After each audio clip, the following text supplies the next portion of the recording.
tucks it away. This will run away for 4. Down the pitch goes Babar Azam, and he'll collect 4 for this. Oh, Babar, he's not in control of that. He didn't know where it went. This time he goes hard at it. That's a great shot. He stayed with.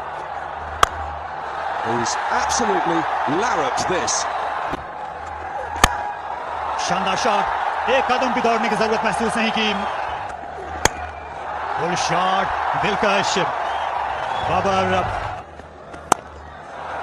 Shot, इस bar square cut किया, इसे राह पे डाल दिया। Final leg boundary, इस century भी मुकम्मल हो गई इस अजीम बैट्समैन की। ज़ल्मी का ये लीजिए अपॉर्चुनिटी को, और ये दोनों हाथों से इस मौके को। Soon inshallah, but my goal is